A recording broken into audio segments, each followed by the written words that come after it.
So here we are at the beginning of a snooker table, full-size snooker table assembly.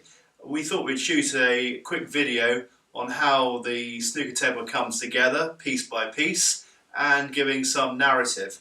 So this particular example is a mahogany snooker table, 12 foot, full size, and we've laid the whole table out on the floor.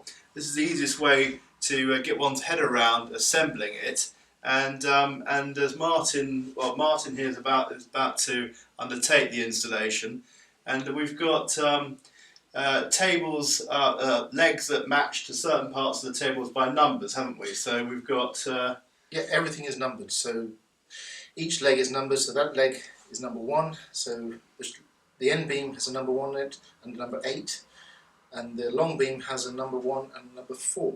So we have 1, 1, 1, here will be 2, 2, 2, 3, 3, 3, and so on all around the table.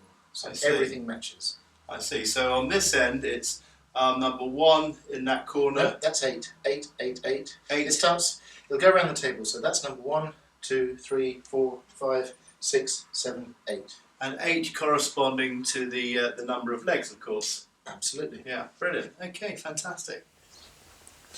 So it's very important to get the leg round the right way, and what we've got is if you spin the leg round, you can see on 2 sides of the leg you've got more holes, and these are for the dowels, aren't they, Martin? That's right, yes. Yeah. So the outside, you also see the marks where the cover plates go, so you must make sure that you have the 2 outsides of the leg on the outside of the table. So those holes will line up on there, and these holes will line up on there.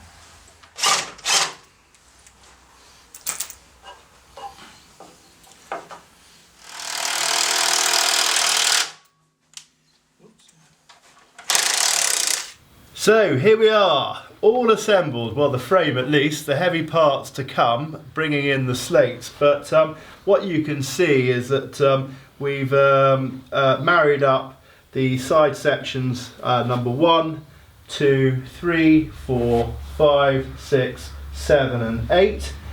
They're all numbered, so it's pretty hard not to get it right. And you can see the outside here where the cover goes on, simply like that.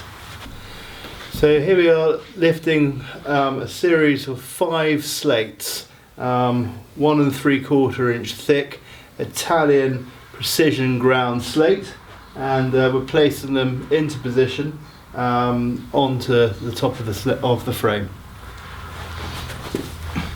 Ready?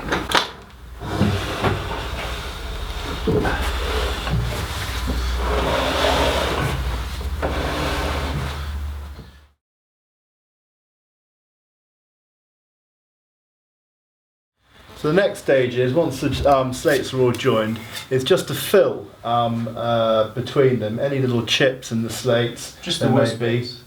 They're just the worst of it. So Martin's just going over the table now with some polyfiller, and we're just no sponsorship here. yeah, just filling in the little in the imperfections. Basically, we're not doing the final fill, but we're just doing the rough bits, as it were. So we put the level on the table, and we can see that the table is slightly sloping towards the end. So we've jacked the table up here.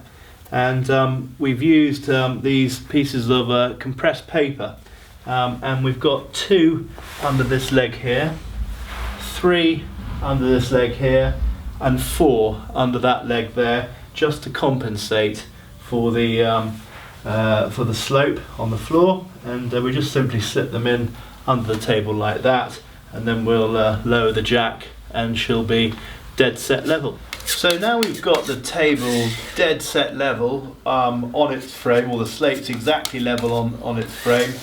Martin's now going over, ensuring that all the slates and all the little cracks are properly filled in.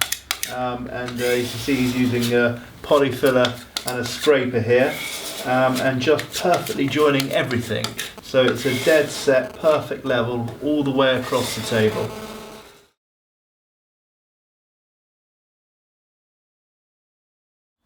So we've got the cloth on the table, which is a British-made cloth made by Strachan, west of England, and top quality, of course.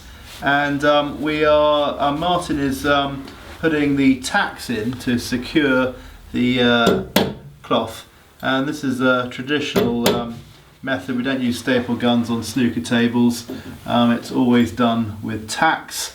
This is for ease of getting the tacks out for recoveries, but it's just a traditional method, and a very specialist little hammer he uses there with a magnetic end, so he's picking up the tacks, tapping them in, and getting the cloth taut right the way across the table.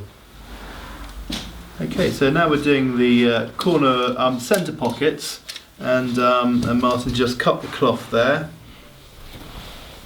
and putting it together and then pulling it taut right the way across, and then putting his thumb in and in goes the first tack.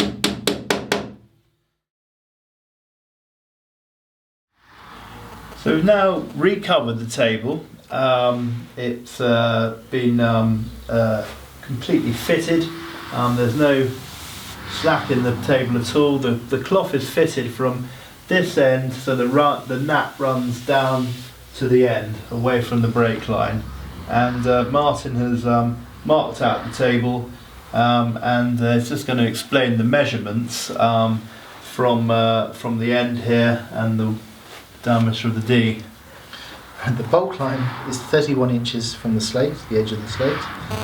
So that's 31 inches from the edge of the slate to here. Yep. The D, this is a D marker, it's 11.5 inches on the radius. So from the pin to the middle of the hole, 11.5 inches.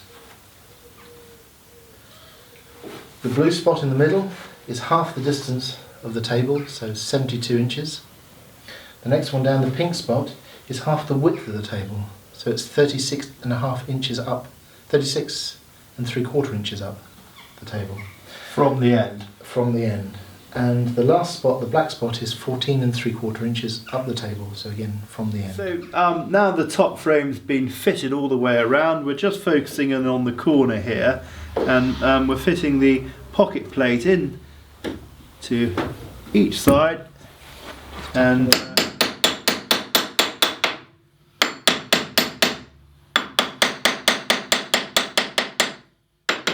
you can see that's attached to the net and the ball run, and that simply screws up.